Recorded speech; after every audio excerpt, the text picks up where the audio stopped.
What's going on, YouTube? Welcome back. I'm going ahead and I'm gonna call in everybody else so we can go ahead and get this second week of the Career Progression Bootcamp started. So I'll do an intro just as soon as I get everybody on.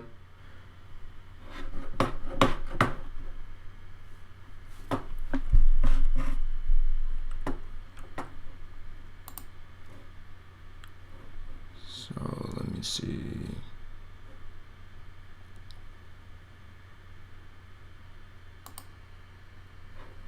Skype, yes, yep, we're good there.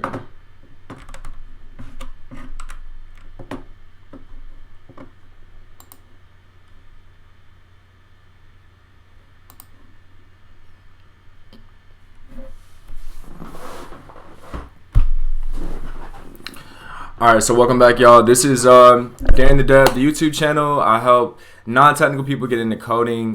We talk about everything from coding, tech, entrepreneurship, startups, anything like that on this channel. So if you guys are into stuff like that, make sure you like, share, and subscribe. I'm gonna go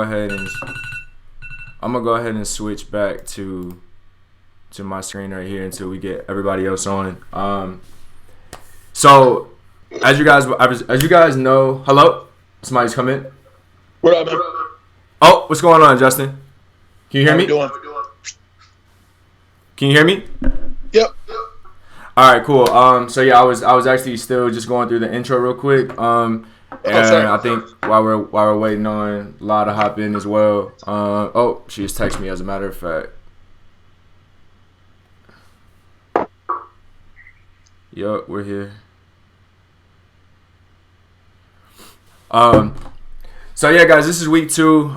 If you guys weren't here last week or if you're new to the channel, basically we're all software developers and, you know, we're all at different phases of our careers. And as you guys probably know, a part of being a developer means that there's always new stuff coming out. There's always new technologies to learn or there's a lot of value in getting better at what you already know. And so for all three of us, we're all in different locations. But we're all good friends. We've been learning and working together outside of our jobs for a few months now. And basically this career progression live stream, weekly live stream, is us going over our own like self-paced, kind of self-formatted curriculum. And we basically are all studying different things, just all in the same concepts every week. And then we're coming on the live stream and basically recapping every week, like what we learned, takeaways from that week, notes, projects, code, design decisions, new tools that we're using, obstacles that we run into. We're basically just sharing the entire journey with you guys on a weekly basis every Saturday and Sunday. So yeah, that's pretty much the breakdown. So Justin, what's up, man? How's this week going for you? Chaotic, man. Yeah, what's going on? I finally got out. On Friday. Friday was my last day. Yeah. Over at the old spot. Congrats, man. Congratulations. They got like. All right. So long story short, I don't have much this week, mainly because of that. So they got me on this one week deadline project came in, and it was like I was thinking about leaving, but the project had already ramped up and started before that, so it was like I was still waiting for an official start date from the new place. So I was like, all right, I'll just stay and see this project out so I don't screw my teammates over. And then like the project just got, I mean, you know how it goes over there, like project just got completely out of control, horribly mismanaged, like everybody just starts freaking out. And it was this project that really didn't even have there really weren't even that, we added some stuff to some enums.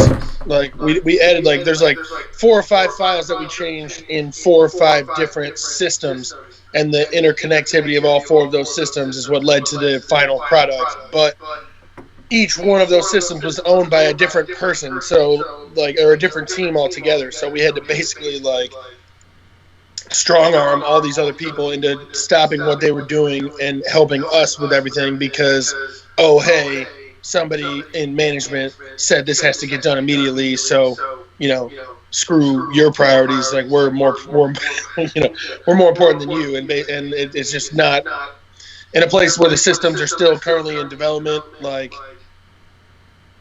it was just crazy. So there were some long nights throughout the week.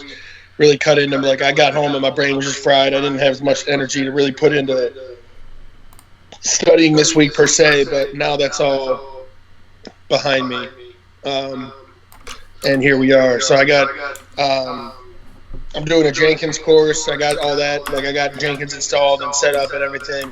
Now I'm ready to hit the ground running today with React and Jenkins basically. And that's all in preparation for start date sometime next week for the new gig. So next week I'll have much more like new material. This week was just sort of trying to survive this shit. And so if you want to talk about how brutal leaving a company can be, we can talk about that. But because it's like psychological warfare at a certain point. But yeah, I'm good. I'm ready to learn, see what you guys got, and then I'll be able to pick up the slack next week as well. The other thing was my high school buddies knew I'd been trying to get out of there for a while. So once they found out that I pulled the trigger, they took me out last night to watch some football games, and boys will be boys, as they say. So I'm still feeling the after effects of that, but here we are. I got you. Yeah, I'm trying to fire up my Visual Studio, but I don't know. I got a lot going on right now with my computer. I got Skype going. I got Ecamm Live going. Yeah, might not have enough RAM. I got the live stream going on, and then trying to open Visual Studio, except I don't need to actually like run anything. I'm just trying to actually show some code this week. I didn't get to do a lot of that last week. I spent the week actually I'm working on my just throw in a text editor, like go through, find the files in Finder and just open them up in a text editor instead of Visual Studio if you have to. Yeah, okay, so see, let me get done. But yeah, basically, I started working on the back end of the Who Said app. So I'm just completely rebuilding it. C# API. I got the database laid out. And so, all right. So that's all right. Cool. So that did open up. Are you by chance watching the live stream? Do you have it up? No, I can throw it up. All right, no, you're good. I'll put it on my phone. I just want to make sure that all this is looking right. I want to make sure that. All right, cool. So it's loading my workspaces right now. I guess one nugget that I have from that project is Salesforce is stupid. There's that. It wasn't so much like the Salesforce end. If you're just doing something in Salesforce, it's fine. It's just when you start trying to integrate it with other things, it's like depending on how your stuff is built, like it can be rough. So, all right.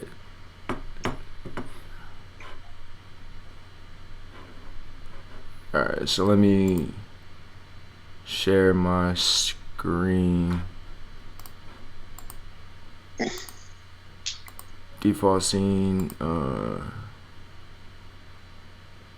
New scene. Nope. Default scene. There we go. All right. I think that should be it. I think you should be able to see my. Yep. All right. Cool. So we can finally see my screen. All right, so let me go over here. I'll start out going through my notes from this week.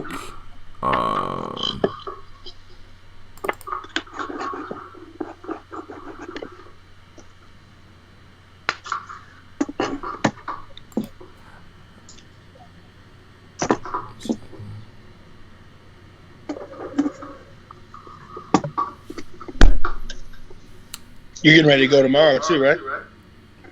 Yeah, yep. I just saw Mace last night too, so it was good. We linked up. What's up? He's over there still? Bro, he's going to London. Oh yeah, he's going to HQ, right? Yeah, he's going to London in February. That's awesome. Is unreal.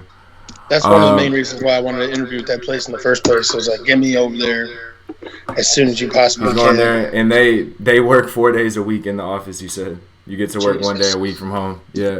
That's just so. All right, so.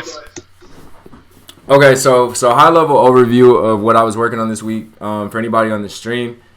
So there's an application I'm trying to build, and for sake of explanation, you can just think of it as a group management tool for a school dealing with like classrooms, teachers, stuff like that. And so this is my UML or my Unified Markup Language diagram for my database design. And so everything in green, all the green models. So first of all, step back. So every box represents a model in my application, and it represents a table in my database. And these are basically the colors are just showing where I'm at in the process of development. So the green ones are ones that the database tables are done. All the necessary C# code is written, and I'm able to get some data back from my database. If I go to Postman or anything, all the green ones have the necessary working, get, post, put, delete methods. And then all of the ones in purple mean that the database tables have been created, but I have not finished all the C# code. So there's still something that needs to be done or written for all the classes in purple. So this is like a high level overview to kind of understand as I start walking through the code or the other stuff for anybody on the stream, just to kind of understand like what's going on. And then I'll pull up my notes from the week just to reference those. So let's see.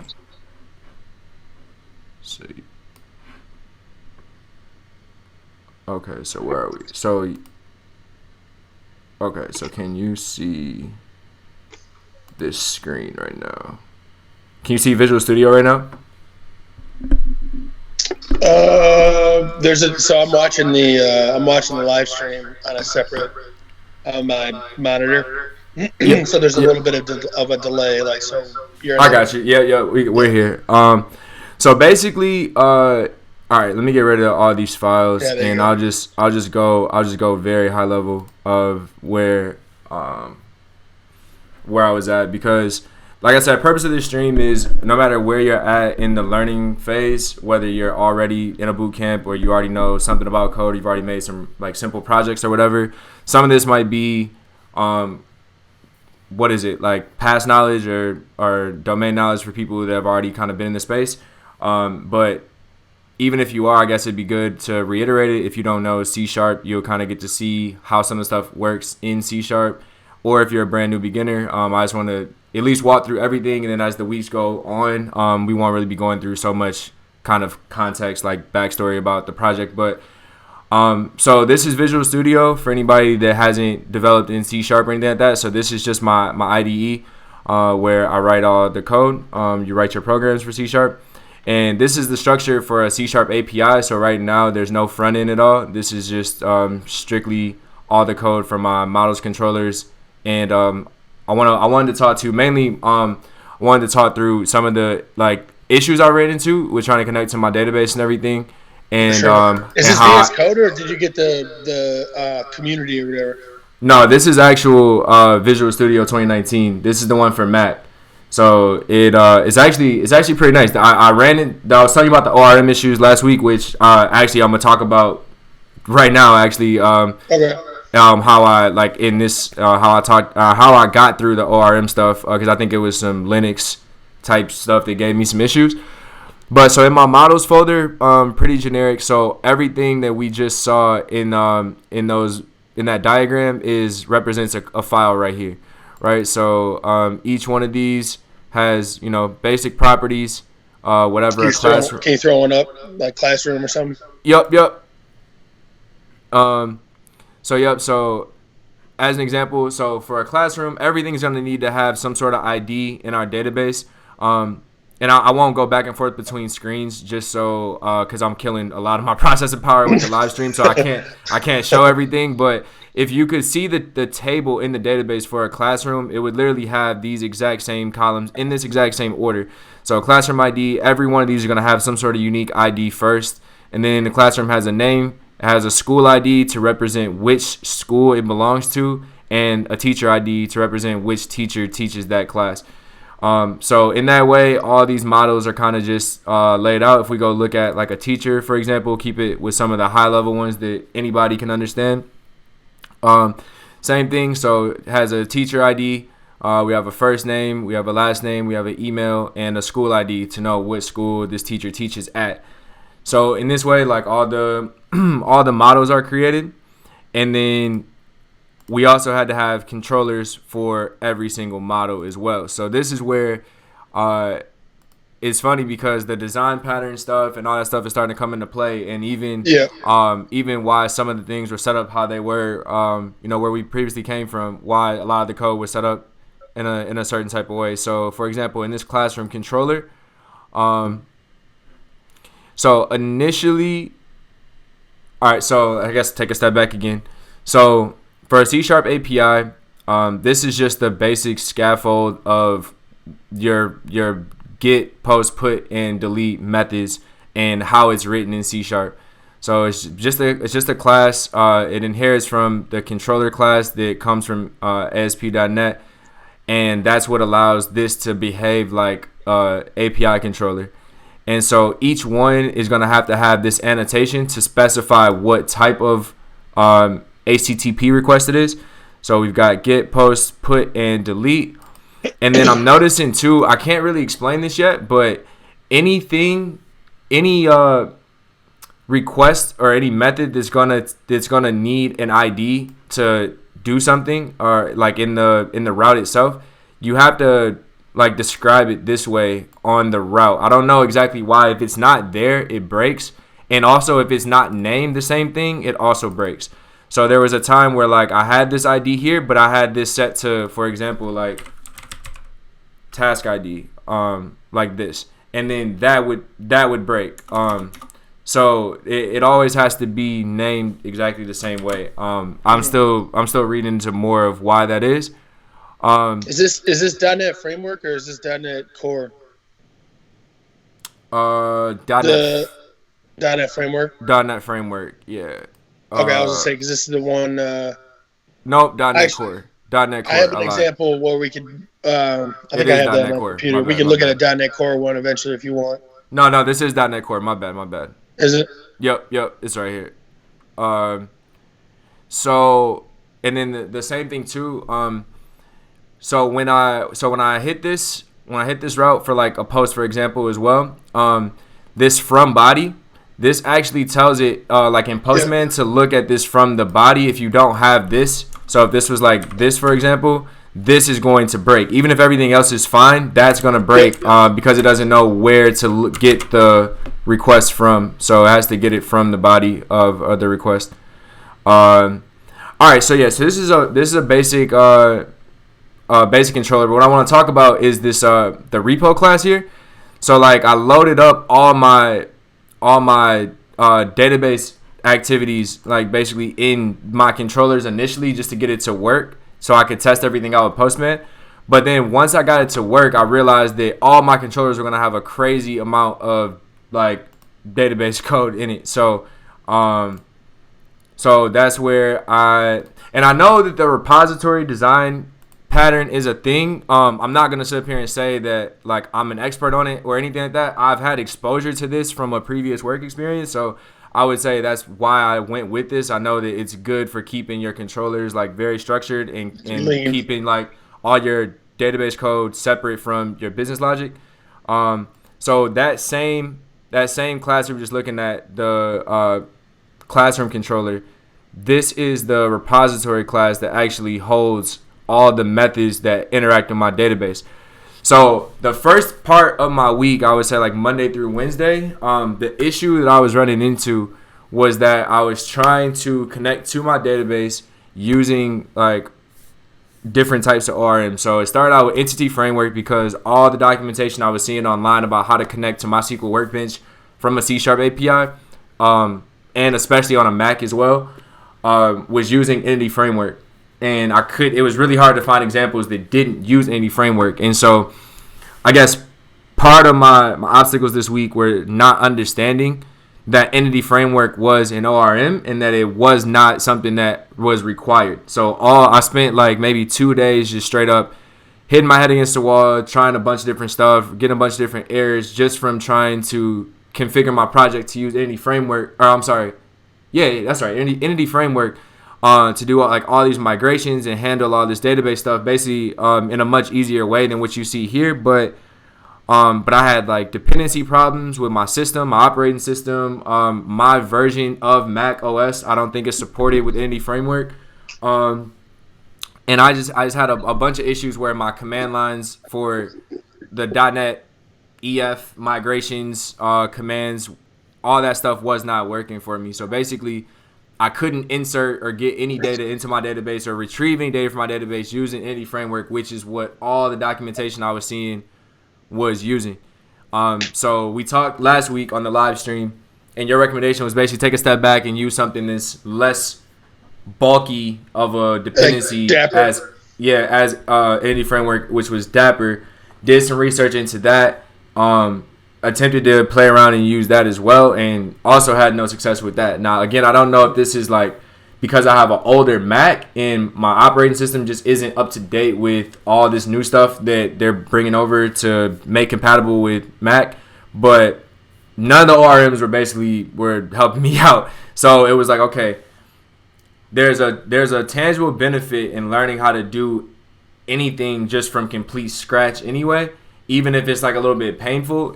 I guess this was where it was just like, all right, let me take the time, like not rush this. Let me just really figure out how bare bones C# works with connecting to a database. And so then I got down to, and it turns out that a lot of the issues I was having outside of like my system and all that good stuff, a lot of the problems I was running into, with the ORMs was I was reading different documentation from different dates, versions, computers, all this different stuff, and I was combining a lot of different things. So like I wasn't necessarily on the wrong path. I was just combining a bunch of different ways of doing something, and it was just throwing and not understanding it made it a lot more difficult.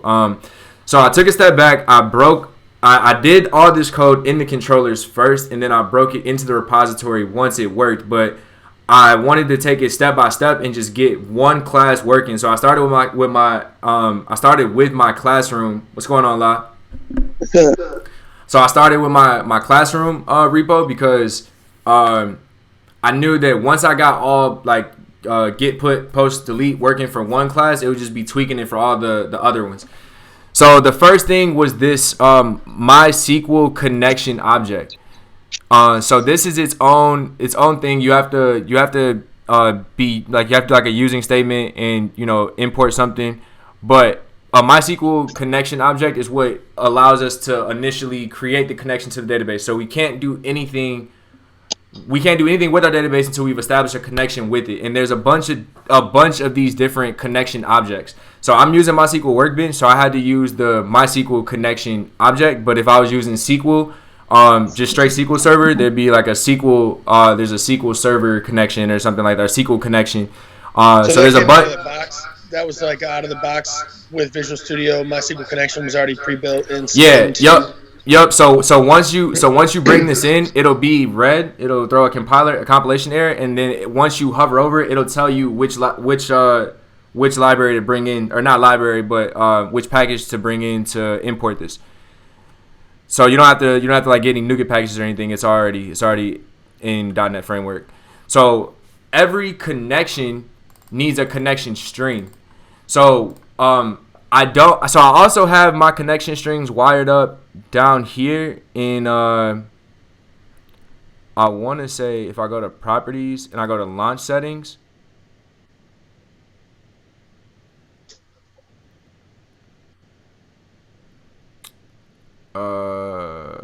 nope, not launch settings. If I go to, is it app settings? Yeah, so in app settings, I have my connection string here too, but I'm not sure that I need this one.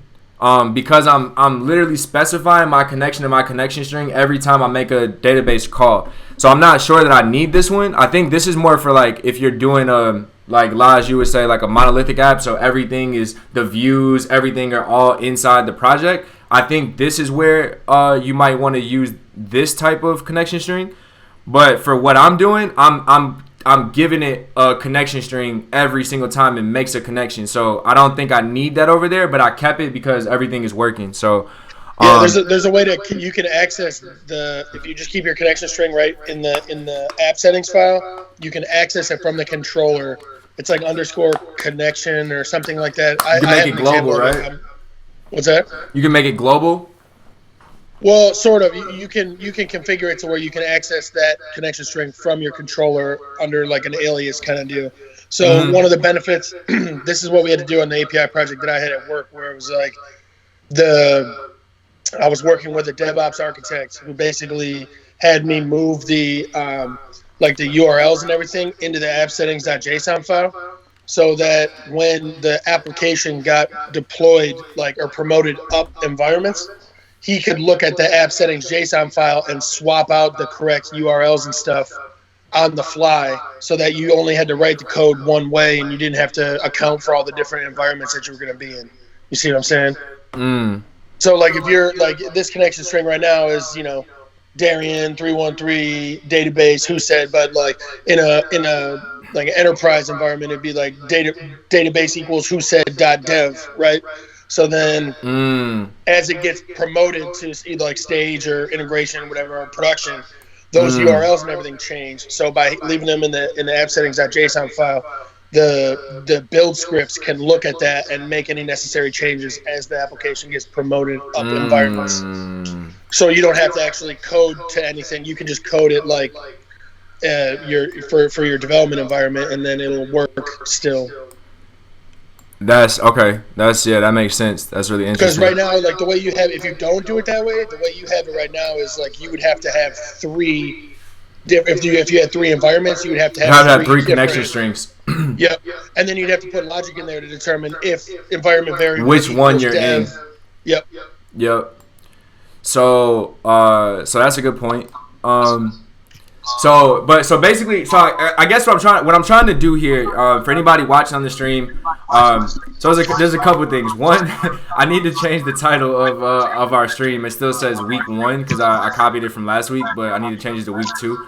So I'm gonna do that in a second. But I also don't want anybody to get confused thinking that like this is the same content as last week. This is different. And what I'm trying to do right now is I really just want to, I guess, explain the main like points of what I needed to bare bones connect to my MySQL database through C#. Is somebody have like an echo going, or somebody hear an echo? Somebody mute the screen from wherever or whichever screen that is. I'm trying to end the call. What's that? There we go. I was trying to end the call. We're good. Okay. All right. Cool. So so basically, I'm in this part right here. I just want to explain what I was stuck on and like the bare minimum steps I need to take to get the connection. And then you can do whatever you want to do. If you know SQL, you can do whatever you want once you have the connection. The main parts of the connection are this connection object, which needs a connection string, and then you need a MySQL command. So the same way there's a MySQL connection, there's a MySQL command. In the same way, if you were using SQL Server, there'd be a SQL Server command or SQL command. And that just basically allows us to pass it over an actual hard-coded query. So in that command, we just set what type of command we want it to be. So for example, command type from here can also be, oh my God, if I can spell type. So a command type could be a stored procedure. I don't know what table direct is, or it could be text. So text just means we want to actually write a query. Stored procedure, obviously we could call something, which would be cool. I think part of my refactor for this project will be eventually to break all this out into stored procedures, and then in this repository you're just straight up calling a stored procedure, which so I think that would be an even cleaner way of doing it. and then once you set it to the command text or the command type, if it's text, you can just write your query. So if I took this and put this directly into SQL and then passed values instead of these variable names right here, this would obviously create a record. So all we're doing, so this is just a straight up SQL command, and then all we do here is we take the command and we add parameters for each of the variables for whatever our classroom needs to insert it. So in this case, we need a name, a school ID, and a teacher ID. So we just set those to whatever the classroom object that we create when we're creating a classroom.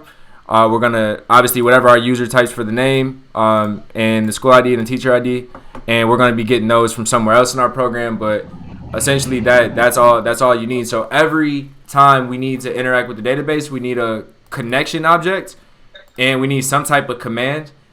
And then there's just these little execute statements. So it's like either you can execute, I think it's execute query or execute non-query.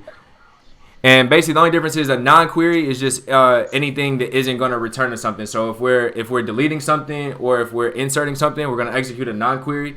And then anything else, there's a certain type of way of executing it. But yeah, for the most part though, that was pretty much the gist of it. So the key takeaways for me were, one, like how to connect to a database without using any outside frameworks in C#, which basically just involves connection objects, command objects, and then in this case, whenever we want to read data from the database, there's these reader objects. So again, same way that we have connection objects and command objects for MySQL, SQL Server, there's a MySQL data reader and a SQL data reader, depending on which database you're using. You need a reader object to basically hold and transmit the data from your database, and then you parse it like you would anything else, and kind of like map it. I don't know if that's the right terminology, but you would basically map the data you get from the reader to one of your classes. So in this case, I'm using the reader, and while the reader has data, I'm creating a new classroom object and basically setting all the values of the new classroom object to the values of the reader, 0 through 3. So basically, you cannot get data back from your database without having one of these readers as like a intermediate kind of transmission type thing. So I really need to read up more on that. But this was the gist that kind of allowed me to then go write all my other code from my other classes. So I still have, like you guys saw, I still have some more stuff to do. Based so on it's returning, like you're keeping everything C#, right? Like you're not returning JSON or anything. You're saying, hey, return everything and return C# objects. Yep. So I thought that was good. And then in conjunction with this, I read the first chapter of our database book. Let me see if I can. I'll bring my screen over one more time and go over. Still want to bring up my my other notes. But yeah, anybody? Do y'all have like any feedback on that? No, it's just you're in the. I mean, I think you said a good thing about like you just want to get it working. Like that's where you're at. Like get it built, get it working, and then start refactoring, moving things out, cleaning it out. Like say you already got a repository layer, so that's already like you're already moving down that road anyway. You know what I mean? So it's good stuff. Thanks, bro. So let me see. Hop in this drive. Cool. So I believe inside of languages, go in the C# folder.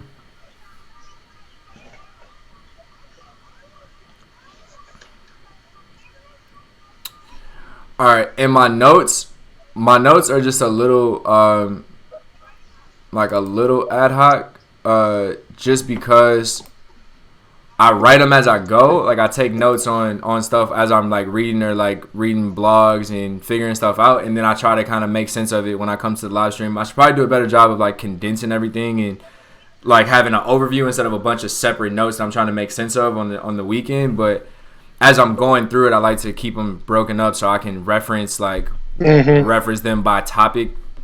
So this would be, we'll go over them one by one and we'll see if I didn't already say some of this. Yeah.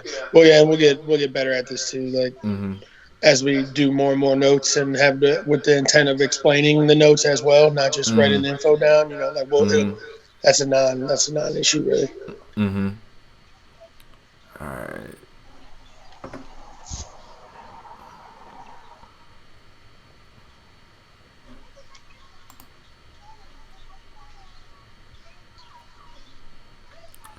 All right, cool. Yep. So, so this is very high level. So I remember so now that I'm looking at this, I do remember a little bit. So I explained this to myself in the notes, basically as if I had no idea what any of this stuff was, because I wanted to really get a good understanding, and be able to share this out if anybody wants it. Like anybody, like in the future, anybody's watching the stream, I'll be putting all this stuff together at some point in the future. Once we get a little further down the curriculum, I'll be sharing out notes and putting it all together in like a package. But basically it's very, very high level, right? So like I needed to understand what I didn't understand about the ORMs, the database, and how it works with C# and the whole .NET framework, and just .NET framework specifically. So what I realized is that ADO.NET is like a part of .NET framework that allows you to interact with databases. So anytime because what always threw me off before I learned C# was like all these different like terminology. So you got like C#.NET, .NET Framework, now you have .NET Core, ADO.NET. It's like, what is all this stuff? And so like .NET's the framework, and then ADO.NET is just a part of that framework specifically for database stuff. So yeah, it's just a shit ton of like binary files, I think. Like so the other thing I would add to ADO.NET is that was like the original, and like shit like Dapper is built on top of ADO.NET. Right. Yep. So like that is, and it's just trying to simplify. Like Dapper's just trying to like simplify, so you don't have to like if you were going to be doing a bunch of this, you wouldn't have to write all that code out every single time. Right. But it is interesting. I'm not studied this stuff like the common language runtime and all that stuff in the Mac operating system context. You know what I'm saying? Right. So everything we just talked about, actually this is perfect. The notes kind of recap everything I was just showing in the code. So part of ADO.NET are these objects that I was just talking about that we need to establish a database connection. So a MySQL connection, a MySQL command, a MySQL data reader, all that stuff is MySQL data provider. All that stuff is a part of ADO.NET. So then we have data tables, data columns, data rows. I'm going to ignore that right now because I didn't end up using it, as you guys could see in my code. So I'm going to just skip that. But know that they're out there. I need to do a better job. I'm not sure if that's a part of Entity Framework and not necessarily just straight up ADO.NET. Like I don't know if that's part of Entity Framework where you have to use that if you want to do like migrations and stuff, and you want to use like some of the abstracted database stuff, because I didn't end up needing it. But I think that is just to help you with migrations and just take the heavy lifting off setting up your relationships and stuff. Yeah, all right, cool. So that's pretty much the gist of my notes from that. And then I want to share this because this was a something I thought was interesting. An interesting statement from the chapter that I was reading, and so this is from it's called Database System Concepts, is the book that we're all reading right now, and like I said, this is from the first chapter, and this was something that I just thought was really interesting that I had never considered, or I didn't know. So the first thing is that every I'm gonna probably butcher my terminology here, but so like a database language in terms of I'll use SQL as an example because that's the one I feel most comfortable with. But SQL technically has two parts of it. So there's like the data definition language and a data manipulation language, but they're all a part of SQL. So data definition language is anything where we're defining a table or defining a row in a table or something like that, where we're creating a schema, we're creating something related to our schema in the database. And then our data manipulation language, DML, is like our query stuff. Where we're actually like doing something with data. So there's like every database language is what I'm calling it for lack of the literal term, has two different parts of it. So one of those parts, the data definition language, it says is placed in the data dictionary, which contains metadata, that is data about data. The data dictionary is considered to be a special type of table that can only be accessed and updated by the database system itself, not a regular user. But this last part is the part I wanted to run by y'all because I thought this was really interesting. It says the database system consults the data dictionary before reading or modifying actual data. So I did not know that, and I was trying to run that by y'all to see if y'all had a better kind of like understanding of what that. Because I've seen like previously at work, Justin, I had seen metadata as a table, but like I never knew. So obviously I'm assuming that table holds metadata information, but I never understood that the database looks at that before it actually reads or modifies anything. So I just thought that was interesting. Yeah, because they turned around and made their own version of that and inserted it into the workflow where it's like now not only is that going on in SQL, but it's also going on from like their framework, their own framework that they made. Right. Now there's metadata about that too, and if all of the things aren't synced up properly, it'll blow up. So Darren, that works. So the better way for you to see that clearly is that's what the schema is in Rails. So anytime when you get a new Rails project, people tell you the first way to understand what's going on with the project is go to look at the database schema. That's the metadata about the tables that you put in there. So when you do your migrations, it makes the schema, and you have to change your migrations going to the data dictionary to do that. So that's that level where I tell you that Ruby hides all that stuff underneath. So yeah, corporations, if you're in a database administration or you're in a database team, you create all those schema tables from the beginning, like I was telling you about how the post tables work. When you're in that Rails situation, they hide all that, and what you see as a developer is the schema table, and you look at the schema to figure out what the construct of that app is. And anytime you change that schema, you do it through migration, where the migration consults with the data dictionary, blah, blah, blah, blah, and there you go. Okay. That's the higher level. So remember, when I'm telling you that's Ruby. When you're doing it in C#, you got to do all that yourself. Ruby did all that stuff for you. So that's why you don't really see it that way. Okay. Yeah, I just thought that was mad interesting because, I mean, again, it's just getting into, like, the lower level hows and whys behind how a database works. And then also, as I finished that chapter, I see what you were referring to in the stream last week about how everything is its own application, or it's all just separate programs. So your database is a program, your UI is a program, and your business logic is a program. And like all these things are just communicating one to another, but they're all like by themselves, standalone. And I thought it was interesting how from a high level just design perspective, how an entire app is literally just a database. To be honest, it's all just a database. And then everything else is just how we allow you to see what's in the database or the flow. But I mean, every application is literally just a database, and everything on top of that is just other parts of it. I thought that was. You're starting to sound like a back end developer, dude. What's going on? Yeah, I know, man. I don't know. It's cool. It's cool to slow down and just get a deeper understanding of like the lower level stuff. And I mean, I just showed not yesterday. It was a couple days ago, whatever day it was.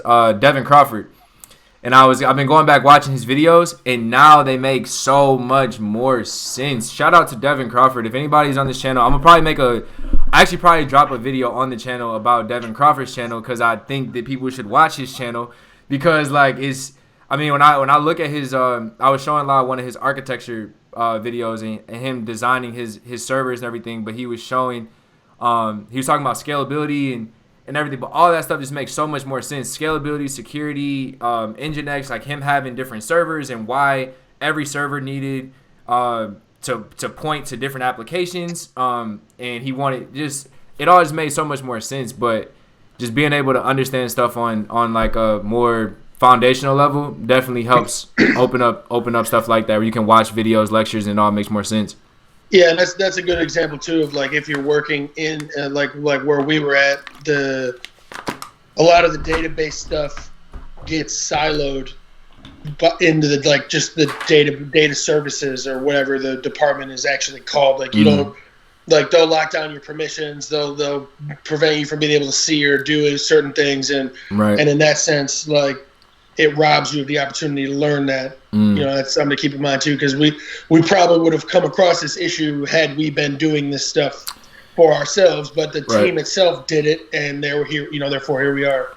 But there are, you know, at an enterprise level, there's bigger concerns about standardization, and you got a lot more people involved, and yada yada. Right, a lot more at stake for sure.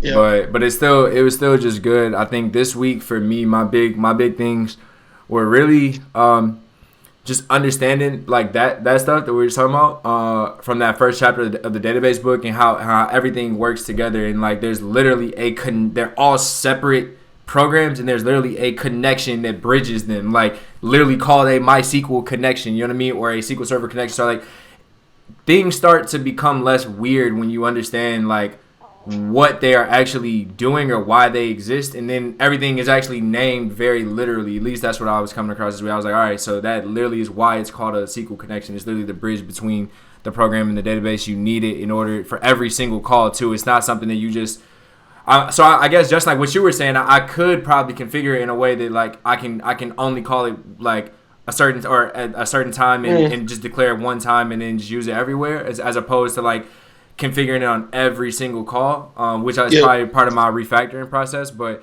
it was just interesting to see how everything needs that connection and that connection string in order to interact with your database. And you have to close it too. So that's another thing I came across was like you don't want to have a bunch of open connections to your database. So like if you have a bunch of different methods that all have an open connection, you're gonna kill your processor. So like you definitely want to make sure you close every single connection you open. You want to close them too, otherwise you could run into like performance issues and stuff like that. So so that was kind of like high level breakdown of the takeaways of my week. Going forward for next week, I want to come back with all my backend completed. So I want to have all my get, post, put, and delete methods working for all my models right now, and then my focus will then shift from like backend stuff into JavaScript. So I'll be moving away from the C# stuff. I mean, not to say I'll be doing it at work, so I'll still be doing it, but the focus will then move on to like vanilla JavaScript and then libraries, because I just found out that I'll have to learn Angular at the new spot. So everything I was doing with React, I mean, even though it's good to know, I'll still be starting from scratch with Angular. And I think La made a good point that if I'm going to go down this route of learning these frameworks regardless, my foundational vanilla JavaScript knowledge probably should be better. So like I'll be doing a lot of that in conjunction with learning React and Angular kind of like separately. I would even add TypeScript to that, to be honest, because I'm pretty sure Angular, at least the newer version, I'm pretty sure it's written in TypeScript and you can use TypeScript with it. Okay. So like the big distinction between the two is that like React's a library that you can bring in and use as you see fit. Angular is a full-blown framework. So it's an MVC framework though. So it's set up to mock MVC or whatever. It's basically an MVC framework. So there are certain things that are weird, but you kind of have to play by their rules because it is a framework. With the libraries, you have a little more freedom to do whatever you want, which is both a good and a bad thing at the same time. Framework kind of locks you into one set way of doing things, which when there's a bigger team and more people touching it, it's probably better, to be honest. Yeah, because I haven't actually used Angular at all. I haven't even. It's like one of the things I haven't even dabbled with. You know what I mean? Yep. It's not bad. Like you're still. They both are used to build single page applications. So the very basic stuff is the same. You're still dealing with components. You're still dealing with a single page application. But the way it does it is slightly different. Like you'll still have state management and all that stuff. So you can even use Redux or whatever. Like you'll be able to do all that as well. Yep. But it uses directives, I think they're called, where it's like it's kind of like Vue. Like when we looked at Vue, like Vue had like the V-4. Yep, 4 and stuff like that. 4, something like that. Yeah, something like that. Yeah. Yep. The other thing I would recommend though is Angular is supported out of the box with Visual Studio, so you can just scaffold a brand new Angular projects. Yeah, React, bro. So I don't know if you had a chance to use Visual Studio on Mac at work, but like, bro, this has Angular, it has React scaffolds. Yep. It might even have, I don't know if it has Vue, but I wouldn't be surprised. Not Vue, but it has React and Angular for sure though. The other one, they don't have Vue, but they have Blazor, like Microsoft's SPA framework or whatever. Mm-hmm. So yeah, that's pretty much my week. I'll be doing a lot more. Hopefully, my goal is like I'll come in early this week by like Tuesday and have the rest of my stuff done with the back end, and then I want to spend more time reading and catching up. I think what I found helpful is like doing the implementation stuff and then going back and reading as opposed to reading and then trying to implement. Like trying to implement and then if I get stuck or hit any walls or whatever, when I go back to read, it starts to make more sense and kind of fill in some blanks for me. So next week for me will be, I want to get the back end done by the time that we touch bases next week, but then I want to spend a lot of time reading on like the DevOps Bootcamp, the database stuff more, and the networking stuff. Anything I didn't get to really read as much as I wanted to this week was basically because I was doing this. So next week will be a lot of reading based stuff. So that's all for me. Whoever wants to jump in next. I don't have shit. I'm basically gonna be doing the same thing this week though, like because I've got the new gig coming up. So like I got to focus on React and Jenkins specifically, but I've also got a couple of little like side projects where I'm going to be doing the same thing. I'm trying to just get faster at build an API, consume it, and then I can worry about the database stuff once I have a couple examples up and built. But that's only because I have to focus on React and Jenkins in the short term. Beyond that, we'll see how that goes. But that's, I don't start the new job till mid to late next week, so I'm gonna have 4 or 5 days here where I can really just smash on some stuff. So I should have some code to be able to walk through next weekend. Okay. But that's all. That's it. Just nursing a hangover right now. Cool. La, you with us? I think she froze. Yeah, it looks like it. Oh, I did start reading. I started reading one of my Spanish books again, though. So Operation Colombia is underway. Nice. La, you back? You with us? I think you're muted, La. Yeah, I'm still with us. I keep going in and out, so hopefully we be good. All right, for sure. Yeah. I shared, I don't know if you saw, I shared notes on with you. So okay. Do you want me to put them up on my screen and then put my screen up, or do you want to try to share your screen? I don't think you need to. I'm gonna talk about my All right, so let's talk about this. So notes. So I don't do notes the way I do notes for myself. So my notes aren't organized for people to follow, and I'm not really going to structure them that way because the whole purpose of it is for me to understand. So I do have my notes to pull up, but I guess what I'll show, I did promise I would show something. I'll show some code and just go code that we worked on. Okay. So first I'll start with a level overview of my week. Then I'll talk about what I read and what I learned. Then I'll talk about what I was working on code-wise, and then I'll talk about what I'm up to next. That works? Yep. Sounds good. All right. So high-level overview of my week. I worked. So I was in Colorado this week with my job. I'm at an event. So, I was really reduced to a lot of reading on a plane and reading in my between time because I was, doing something. I wasn't coding at work per se. I was running an event. So this week, my focus on reading was on, I had the books right here. Oh, here you go. Clean Architecture and the Object-Oriented Thought Process. I guess I still did my Java this week. I did my networking, I did my database, I did my operating system, but it's a lot to talk about. So I'm going to sort of just break down what I'll talk about week to week. And I'm pretty sure throughout these conversations, I'll get through everything at some point. So this week, I guess the highlight for me was just the architecture and the object-oriented process. And the reason why is because I have a project I have to do at work. So what was interesting about some of that reading for me was just that, I don't know, like I hear a lot of my job. I don't know how you guys work at enterprise. I work at a small startup. So it's a little bit different work environment. But in my environment, I hear a lot of things like we don't have time. for documentation. We don't have time for planning. We just need to push it out. We're only going to use this code one time, so it doesn't matter. And we hear a lot of that to get the code. Let's just get it working. Let's just get it working, and it'll be fine. And so me, I mean, for those who do know me, I'm a very foundational learning, so I don't believe in that personally. It'd be hard for me to understand that professionally. What was ironic was just reading this clean architecture book and pretty much just being confirmed by the guy Robert C. Martin that my thought process is right. That if you do software, you treat software engineering like a craft and do it right, then you need less programmers, you have less problems, and you want to work in that code base. So I thought that was pretty much interesting, and to sort of just move through all the myths that I had about it. So where I'm at on that book is I'm going to go through the paradigms, procedural programming, functional programming, and object-oriented programming, and talk about the way those apps are architected, and that's my next up with that.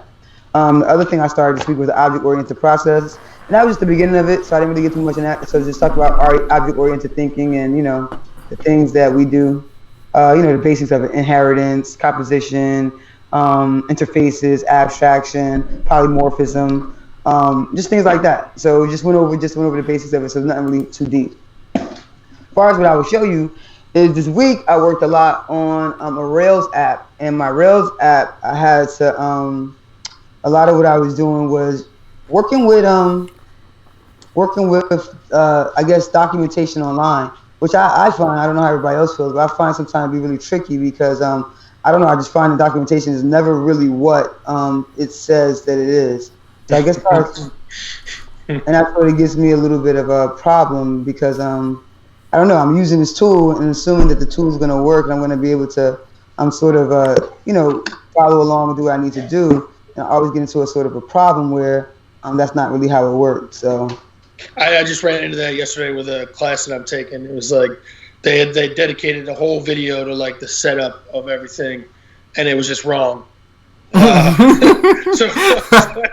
I had to figure out how to do that myself, which was interesting. But yeah, same issue. I run into that a lot actually too. All right, so I think I'll share my screen with you guys so I can try to go through some of this stuff. I don't know, see if it works. Wait, right there. Nope, can't do it there. I think in Skype it's up at the top. One of those tabs I think will have the option for sharing the screen. Maybe I need to make it small first. All right, so now at the top, no, that doesn't give me the option. Hide incoming video, chat. No, sheesh. I felt like I had the option before. No, you definitely do. Let me see them. Let me look on mine.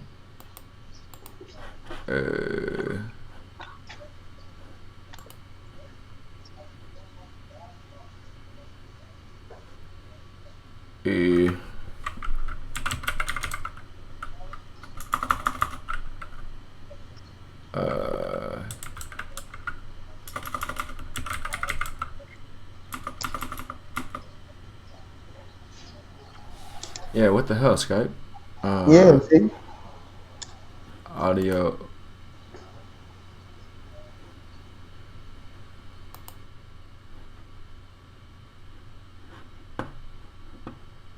No. Oh no, I think I killed the stream. Are we still streaming? We are still streaming. I hung up on everybody on accident, y'all. That was not the intention. Let me call him back.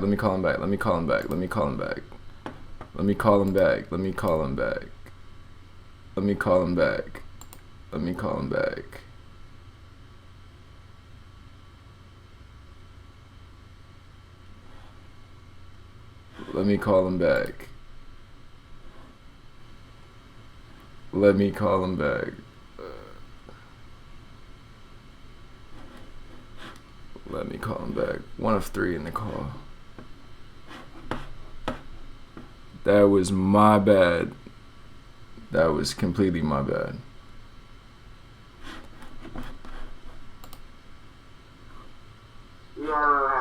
Yo, no, that was me, yo. I was trying to share my screen and I just accidentally hit a button that said quit Skype. And it just How you share your screen? I don't know. I guess they've switched it up. It used to just be a setting at the top. You just literally would just hit share screen like anything else. Because I even typed in the help box share screen, and it wasn't. Turn off incoming video, or is it this one? It's called layout. Open conversation. So reactions.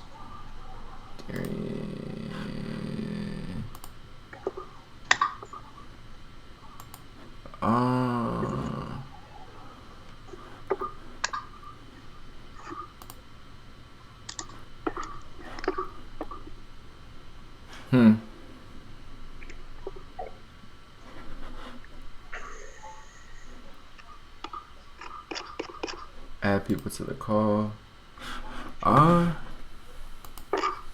So yeah, let me. How to screen share on Skype.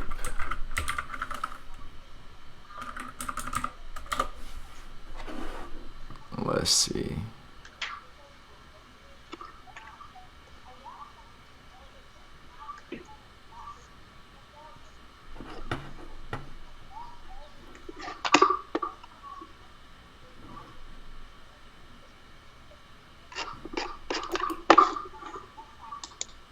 All right, so I'm looking at this article.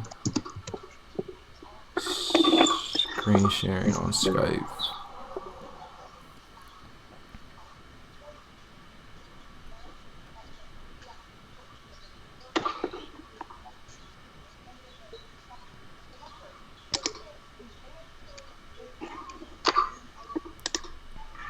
Desktop and web. Select the screen sharing button. Is screen sharing with Skype for web is only available in Chrome. If you're using Skype for Mac, do you have Catalina? No. Or you will need to grant Skype access for screen recording in Mac OS Catalina system preferences, blah blah, or Android, blah blah. Which mobile? Yeah, you have Sierra. Yeah.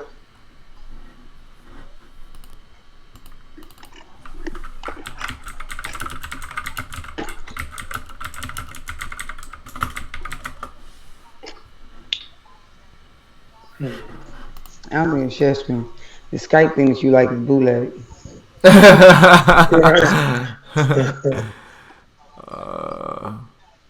You can't Google Hangout and record? No, well I can, but I can't broadcast it. They actually YouTube took that feature away. You used to be able to do this through Google Hangouts on YouTube, and for that reason they got rid of that. So you only can do it through Skype. You can't do it through wherever. It's not. Well, it's the service I'm using. I'm using this service called Ecamm Live, and it's the only.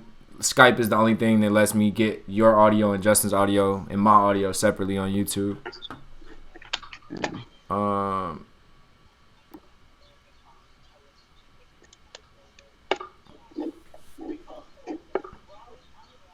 Is it up on GitHub at all?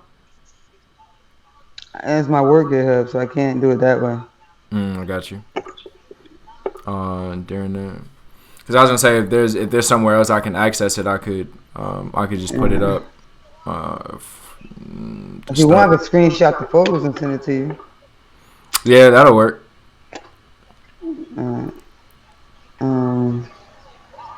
Tap the plus icon, then choose share. La. Before you do that, real quick, inside of Skype, try to hit the plus. This add. Can you add? I don't have no ad. I have a little circle thing, and it gives me like my device information. Have the 3 dots in the bottom. It says "Hi camera." That's the only thing it says, and everything else is just like go to my chat, expand my screen, make my screen small. Okay. All right. Yeah, that's cool. Screenshots is cool or whatever, because then I'll just put it up for you. I just lost y'all. Let me see if I can find you back. Alright, let me do screenshots first. If y'all on the live stream watching, we appreciate y'all for sticking with us. We promise we got good information, good content. We just gotta work out the kinks in the stream each week. Just kind of figure out how best to get the workflow down.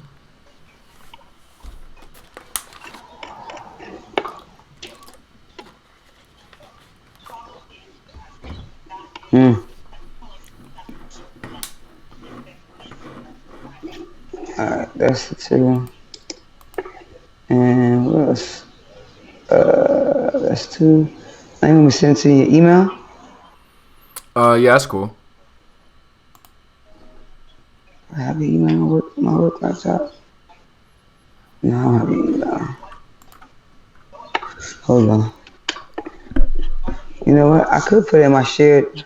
I want to see. Can I put photos in my shared folder on here? Yeah, the shared drive that we're all on. How do I put my photo? How do we add the screenshots? Just click into the folder, and then you can just either drag and drop or just upload it right into the folder, and then I'll get access to it.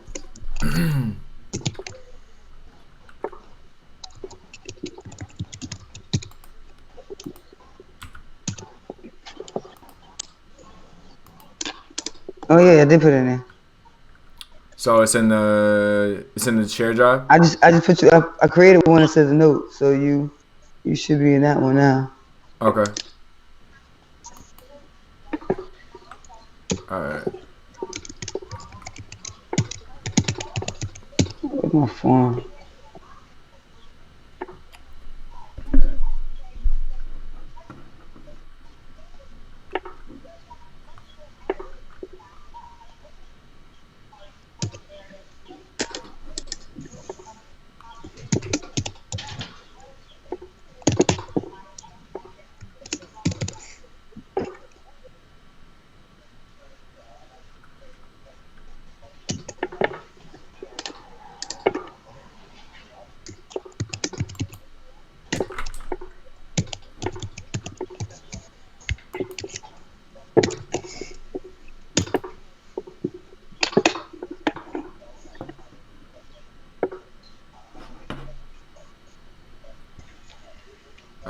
I'm pulling it up. I swear, it's just I'm killing my processor right now. It's just taking a second for me to load screens.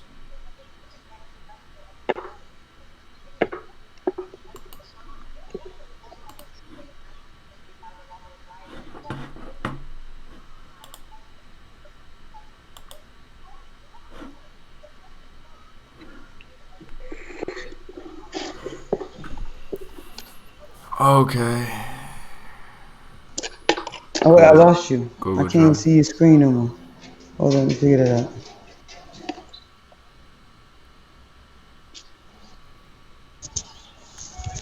Alright.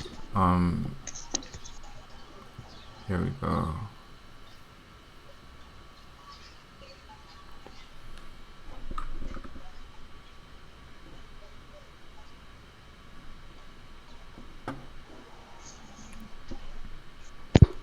Alright.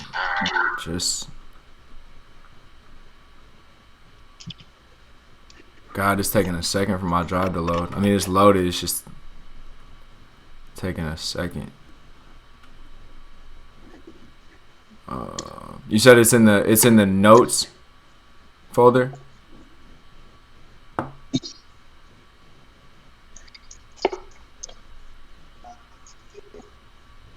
Yeah. Okay.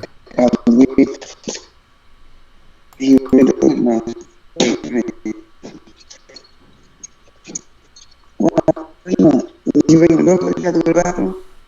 I'm sorry, guys. Alright, yeah, okay. So I just...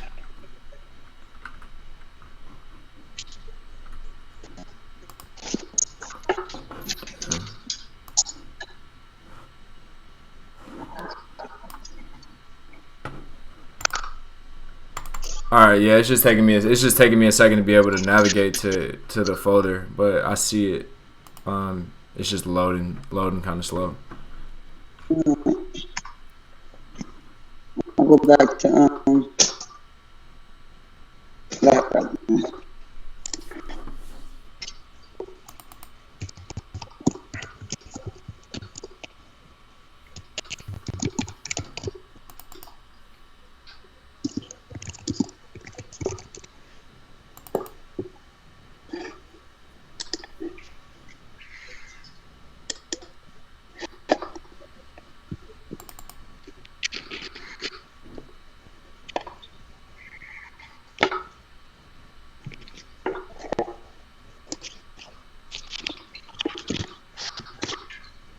All right. Oh, nothing. Sheesh.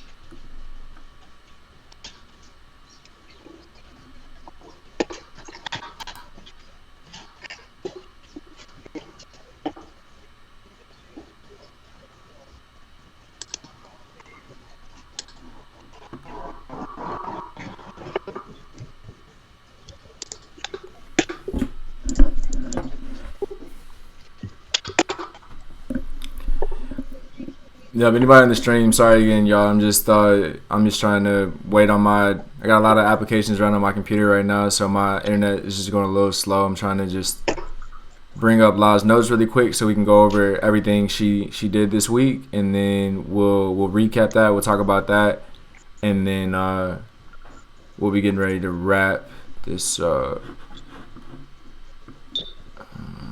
me see.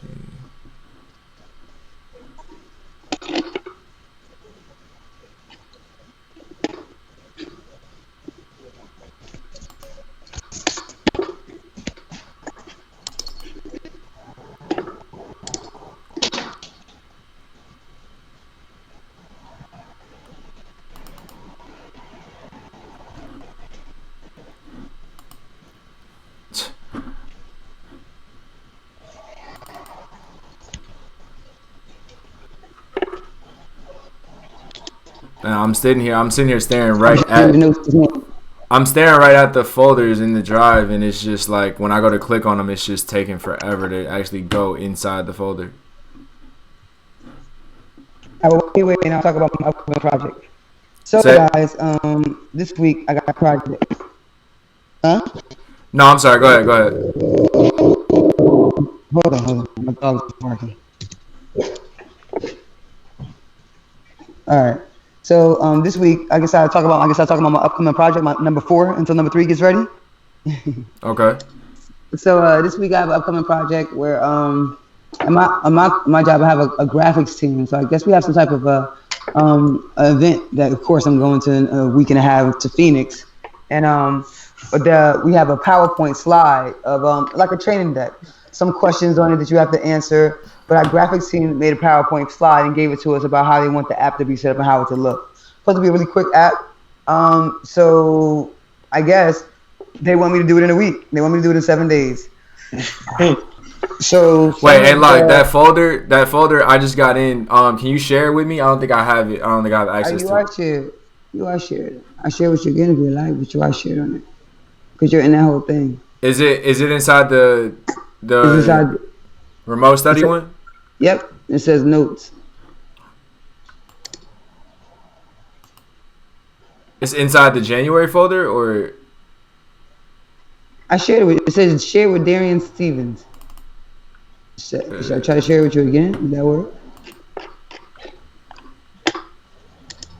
Hold on, give me 1 second. Okay. Yeah. Why am I not?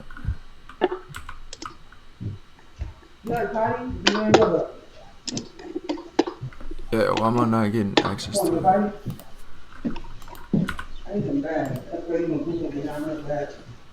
Let me see.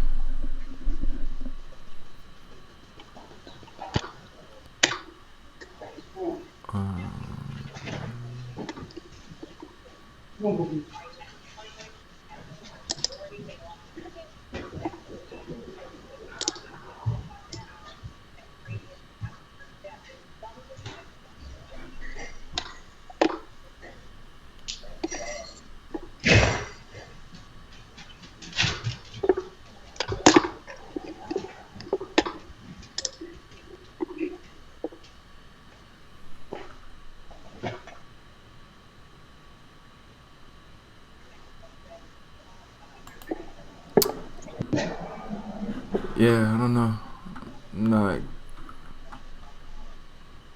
I'm not getting access to that for some reason.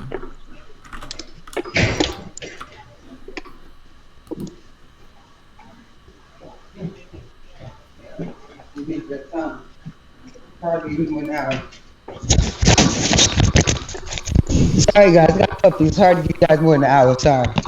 Nah, you're good. Yeah, I don't know. I don't know what's going on. I still don't see it on my end, in the folder. But either way, I'll keep looking while you keep explaining your project. All right. So yeah, in the current project, it's a PowerPoint slide, and they want me to put it, but it has questions on like a quiz. So part of the task of getting it done within a week is that they don't want me to use CSS. So, and to make it as simple as possible so I can get it done within a week. So what I end up having to do, because one of the PowerPoint slides has something like click yes or no, and then it shows you the answer. So I guess what I'm gonna have to do is use, first I'm gonna use Firebase. Because it's really quick. They want me to record the answers just so they can have some type of data or statistics, but it doesn't really have to be relational. So because it doesn't have to be relational, I can use like a NoSQL database and just just assign things in like containers and documents. I'm a collection of documents, so I'm gonna use that. I'm gonna host it on Firebase because it's simple. Like I said, it'll be like a one-day app, and that'll be it. We won't use it again. And I guess just to get around the whole CSS thing is, I'm gonna use they gave it to me in a PDF. So I'm going to take all the PDFs, I'm going to turn it into a PNG file, and I'm going to use the PNG file, and I'm going to use this thing called React Mapper, which is going to cut the picture into slices and allow me to click on certain parts of the pictures to give me the effect that I want to affect, and I'll just render a different slide or a different PNG image every time they click a certain button. So it took me like maybe a day and a half to sort of come with that solution. Unfortunately, Darian can't open the files, but I did pass into that file for him to show you guys also. The whole my whole documentation, how I designed it. My design is in first year dev notes, first year junior dev notes. First year junior dev notes. But it is in that same. It's in the same. It's first year junior dev note.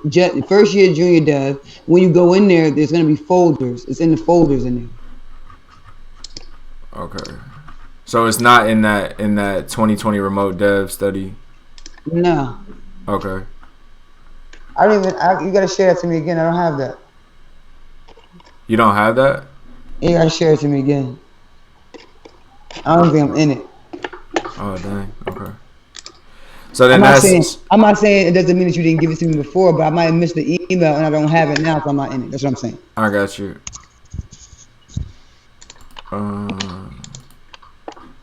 Yeah, because then I don't have that other one, that junior. That's the one that we had the curriculum on. Okay, it's in that Excel sheet, or that Excel sheet is inside of a folder. I shared the whole folder to you. Yeah, so.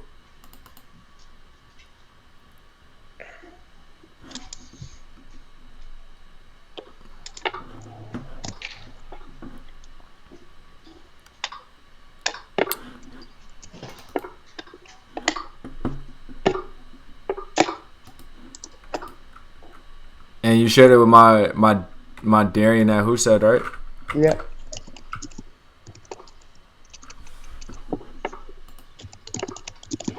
I would share it again, but they won't let me because you already shared on it.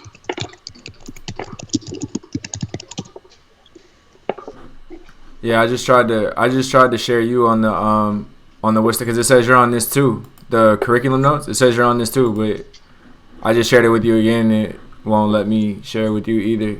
But I'm also not getting the one that you're sharing with me. I'm gonna put in our chat. How do I get to our chat again? Yeah, that's perfect. It's a shareable link. Okay.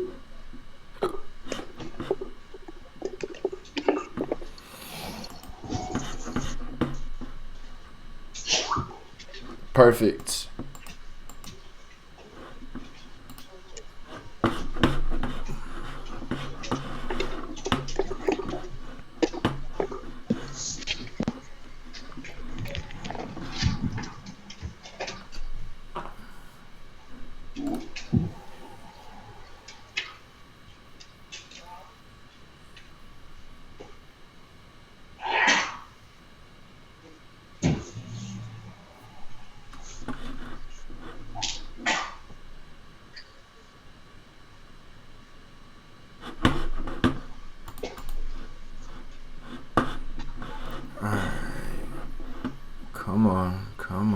It's loading right now. Okay. That's pretty much my week, guys. So that's it. Yeah.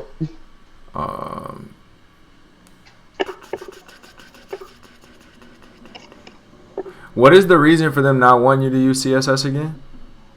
Because he wants it done in a week. He just want to get done as fast as possible. So I probably could use CSS, but I guess it'd be a waste of time. They're only going to use the application one time, and it's really going to be definitely designed how the PDFs look.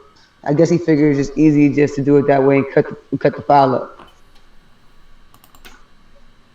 That's all the app does, is just like, it's literally just gonna be that, like the image being split into and then the cards flipping, people voting on it. Yep. It's like 3 sessions. It looked like with the PowerPoint slide, it divides into 3 sessions, and in one session allows you to do like a true or false. Like it's like a patient. So it's like, do you think based on these symptoms, this patient smokes every day? Do you think this patient will need help? And you click either yes or no. And based on that yes or no, it shows you. I have another PDF file that shows you what the yes looks like or what the real answer looks like. So that's that session 1. Then session 2 is like, answer a question and here go multiple choices. Which answer is the answer? It's like 3 of those questions. Then session 3 is just look at the slide, click one of these buttons, and it'll show you another slide. So that's session 3 and 4. So that's pretty much what I'm doing. I got you. So which one of these is it, La? Which one? So you want to start with the project I just showed you. It's the white one. This diagram at the bottom? Yep. Alright. Appreciate y'all for sticking with us on the stream while we kind of just went through that. Sorry for my connection right now. Just a little overwhelmed. But here we go. We can finally get into it. As soon as this loads.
Jesus, I was not expecting this to be this bad.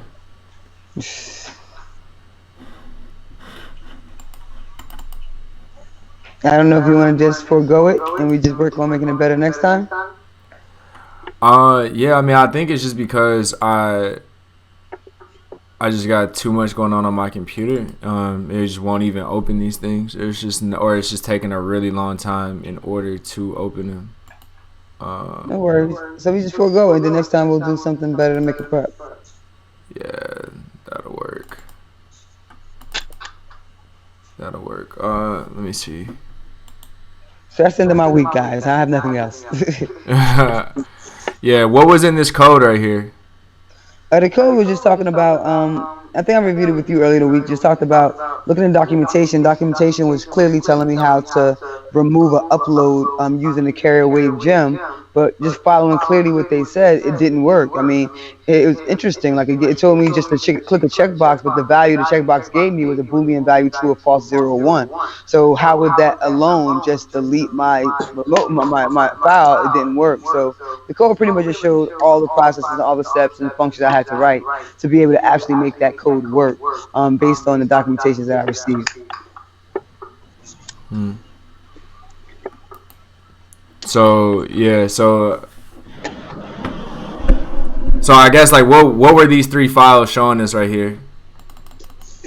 I'm trying to open them still. It's just I really don't know. I'm hitting preview. It really just won't open it. But I see like one looks like it was front end stuff, like a form.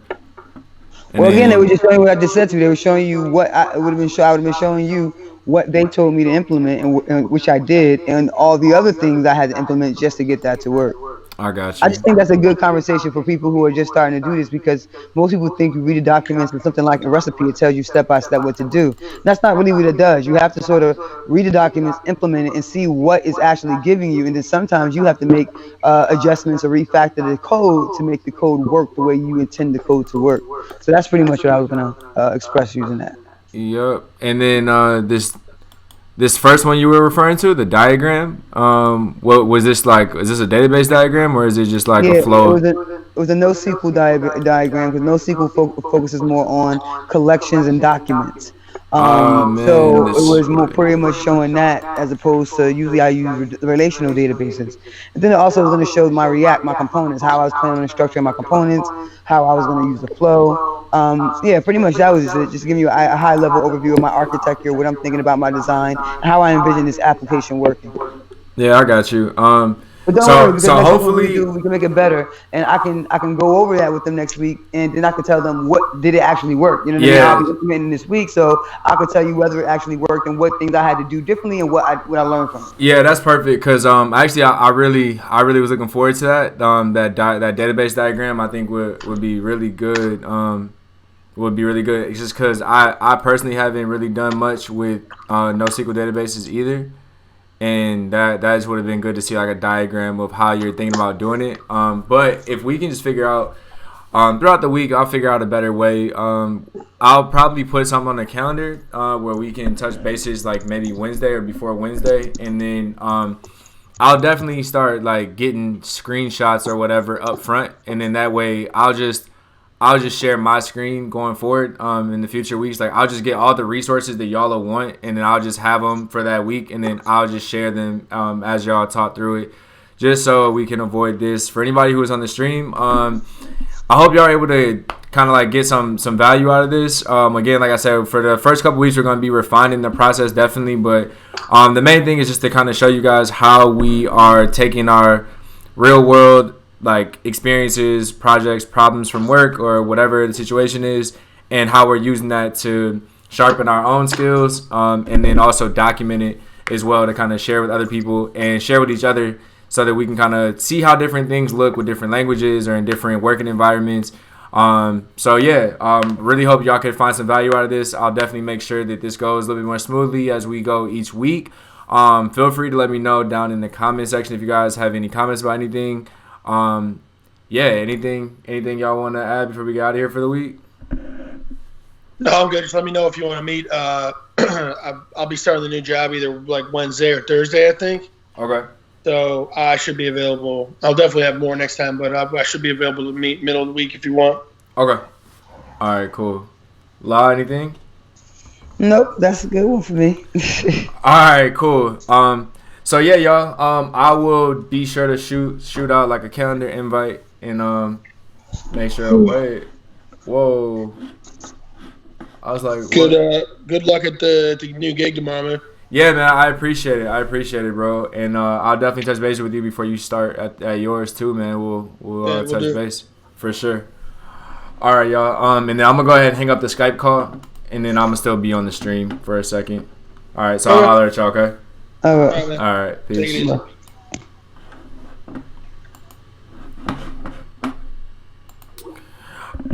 All right. So where are we here? All right. So I'm trying to bring this back real quick. So let me see, where's my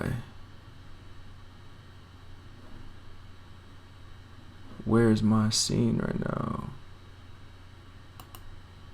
Camera, there we go. All All right, so again, y'all, thank y'all for tuning in. I really appreciate it. Anybody who is on the stream today, who stuck with me through kind of like technical difficulties. Again, I just want to share this experience of what we're doing, how we're structuring our curriculum week over week, and I hope y'all can get some value out of it and not just take my word for it, but see other developers' perspectives as well. So please let me know if this is like a helpful series, guys. This is the Career Progression live stream. Every weekend, we're going to be touching bases on our project updates, what we're reading, what we're learning, or what we learned from that week, and just sharing that with you guys and document that with you guys. So if there's anything in particular, topics you want to talk about, make sure you let me know, guys. If you like this, make sure you like, share, subscribe. It really helps me stay motivated to just keep making these videos for you guys. I got some more content coming this week for sure. Some more videos and everything, so I'm excited. Starting a new job as well, so I'm excited about that. I got a lot of content coming, and yeah, guys, that's pretty much all. I'm gonna catch y'all in the next stream. Make sure that you check out DarianTheDev.thinkific.com if you guys are new to bootcamp or coding or anything like that, and you want to get all the stuff I wish I would have known about Coding Bootcamp before I started. Everything is in my free Intro to Coding Bootcamp course, so you can check the description box down below for all my freebies. Make sure you guys check out the freebie section. There's a bunch of stuff down there. Literally just only costs an email address. Yeah, guys, so this is Darian with Darian the Dev. I'll see you guys in the next video, all right? Peace.